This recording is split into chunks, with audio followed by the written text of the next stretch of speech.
Hello everyone, welcome back to my channel creative Priyanka. অনেক দিন পর তোমাদের সাথে একটা মিনি ভ্লগ শেয়ার করছি।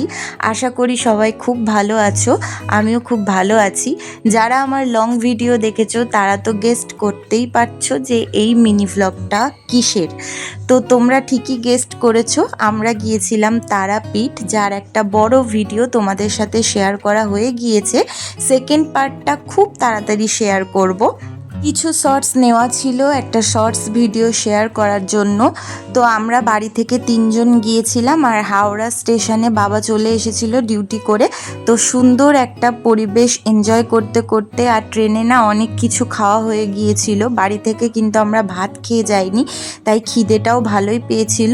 তাই সুন্দর পরিবেশকে এনজয় করতে করতে আর খেতে খেতে ওই সন্ধে 7টা সাড়ে 7টা নাগাদ আমরা রামপুরহাটে নামি, আর 8:30টার মধ্যে তারাপীঠে পৌঁছে যাই। আর তারপরে হোটেল বুক হতে হতে 9টা সাড়ে 9টা বেজে যায়। তারপর রুমে গিয়ে ফ্রেশ হয়ে চলে গিয়েছিলাম একদম ডিনার করতে। ডিনারে খেয়েছিলাম বিরিয়ানি আর চিকেন চাপ, আর তারপরে একটা আইসক্রিম খেয়েছিলাম। আর রাত্রিবেলাতেও একটু মায়ের মন্দিরটা বাইরে থেকে দেখতে গিয়েছিলাম। তারপর পরের দিন সকালবেলাতে মানে একদম ভোরবেলাতে উঠে রেডি হয়ে বেরিয়ে পড়েছিলাম মন্দিরে যাওয়ার জন্য। কিন্তু তবু কপালবশত আমরা 8 ঘন্টা লাইনে দাঁড়িয়েছিলাম। মন্দিরে 8টার মধ্যে পৌঁছে গিয়েছিলাম, আর মন্দির থেকে বেরিয়েছি বিকেল 4:30টার সময়।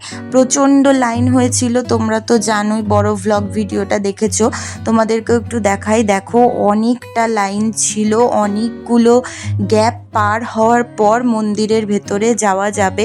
তো এদিকে তৈরি হচ্ছিল মায়ের ভোগ, আর ভোগের যা সুন্দর স্মেল বেরোচ্ছিল না, কি বলবো, মানে সত্যি কথা বলতে যেন ঠাকুরের ভোগে আমরাই নজর দিয়ে দিচ্ছি।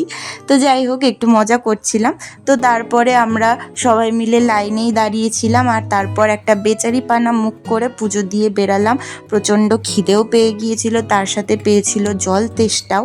তো তারপরে আর কোনো শর্টস নিয়ে সোজা খাওয়া দাওয়া করে রুমে চলে গিয়েছি, আর রুম থেকে বেরিয়েছি আবার 10টার সময় খাবার খাওয়ার জন্য, মানে রাত্রিবেলায় ডিনার করার জন্য। দুপুরে নিরামিষ খেলেও বাইরে ঘুরতে গেলে রাত্রিবেলাতে একটু মন চাই ভালো কিছু খেতে। তারপর আর কোনো শর্টস নিয়ে অনেকটা টায়ার্ড ছিলাম, তো রুমে এসে ঘুমিয়ে পড়েছিলাম। পরের দিন কি করলাম সেটা আসবে নেক্সট পার্টে।